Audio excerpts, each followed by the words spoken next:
नमस्कार बंधुरा आज के आमी आरो एकटी माशरूमेर पर्व निये एसेछि तार जोन्नो आमी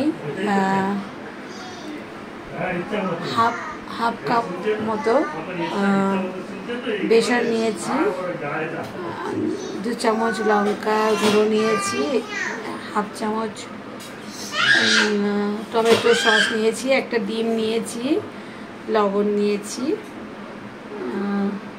একটু চিনি নিয়েছি আর আদা রসুন পেস্ট নিয়েছি। তো আমি এটাকে ভালো করে এটা হাত দিয়ে ভালো করে মাখিয়ে নেব। নিয়ে কেটে রাখা এইভাবে আমি কেটে রেখেছি মাশরুমগুলো ভালো করে ধুয়ে নিয়েছি, ধুয়ে এইভাবে কেটে রেখেছি। আর অন্যদিকে পেঁয়াজ আর ক্যাপসিকাম আমি আজকে বানাতে চলেছি অ্যাকচুয়ালি মাশরুমের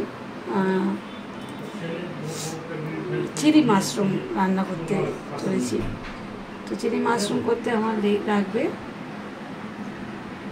মাশরুম 300 গ্রামের ওপরেই মাশরুম আছে। আর ব্যাটারটা তৈরি করব। আর এদিকে রেখেছি পেঁয়াজ ক্যাপসিকাম আর লঙ্কা। তো আমি এটা হাত দিয়ে এইভাবে এই করে নিচ্ছি, ডিম দিয়ে দিয়ে আমি মাশরুমগুলো দিয়ে দেবো। এইভাবে মাখিয়ে নিয়েছি। আমি এটাকে 5 মিনিটের জন্য ঢেকে রাখবো মাখা অবস্থায়। 1 চামচ ভিনিগারও নিয়েছি এর মধ্যে। আমার তেল প্রায় গরম হয়ে এসছে। তো আমি একটা একটা করে আর 5 মিনিট হয়ে গেছে। তো আমি এরপর আমি একটা একটা করে সব ফ্রাই করে নেব। আমি একটা একটা করে ছেড়ে দিয়েছি।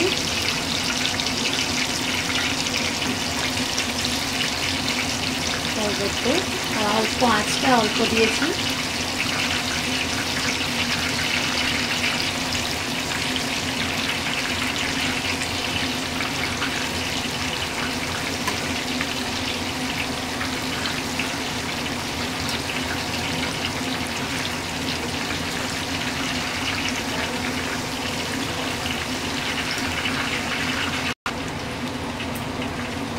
প্রায় ভাজা হালকাই ভাজা করব, বেশি করে ভাজা করব না।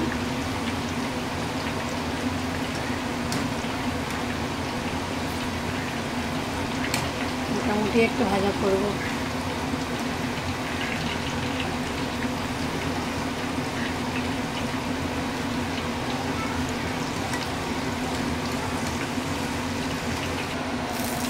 আমি একটু আমুলের বাটার যোগ করলাম।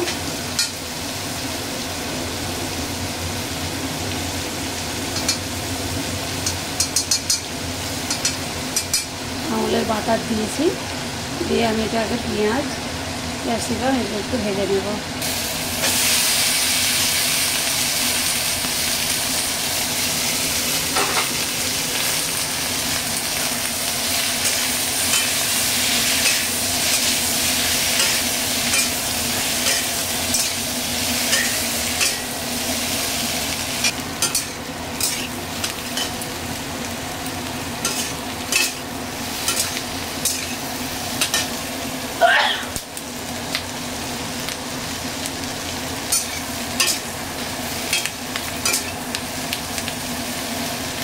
ভাজতে থাকবো। তো ভাজা ভাজা হয়ে গেলে আমি সোয়া সস আর টমেটো সস যোগ করবো। টমেটো সস আর সোয়া সস যোগ করলাম। এর ভিতরে আর একটু ভেজে নেব।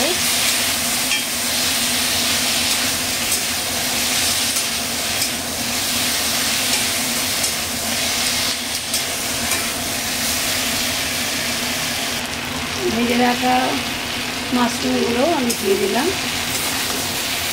দিয়ে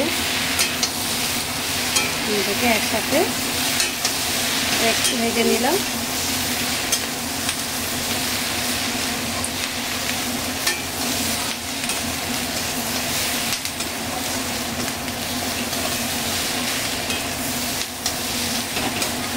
যে মশলাগুলো ভালো করে সসের যে স্মেলটা এর মধ্যে যেন একদম ভালো করে ঢুকে যায়।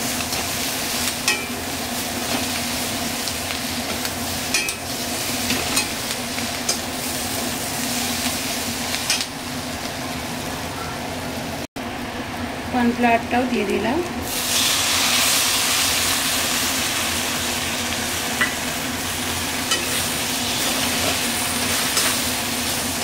দিয়ে তারপর আমি জলটা অ্যাড করে দেবো।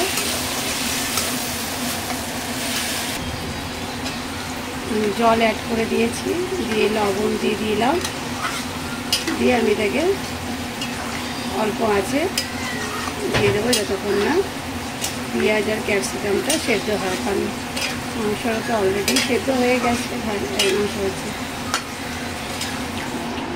মাশরুমটা।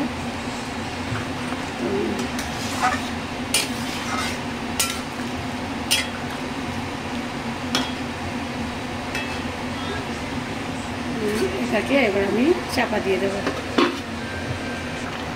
চাপাটা খুলে দেখছি একদম আমার রান্নাটা কমপ্লিট।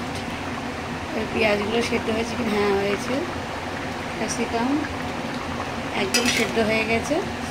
এইভাবে আপনারা অবশ্যই চিলি মাশরুম করে খাবেন, একঘেয়েমি রান্না না করে এইভাবেও রান্না করে খেতে পারেন। তাহলে বাচ্চা থেকে বয়স্ক সবাই খুব পছন্দ করবে। আর ন্যাচারালি চিলি ব্যাপারটা সবাই পছন্দ করে। তো আপনারাও রান্না করে খাবেন এবং খেয়ে বলবেন কেমন হচ্ছে রান্নাটা। ততক্ষণ পরে আবার দেখা হবে পরের রান্নাতে। ততক্ষণ পর্যন্ত খুব ভালো থাকবেন, সুস্থ থাকবেন। টাটা।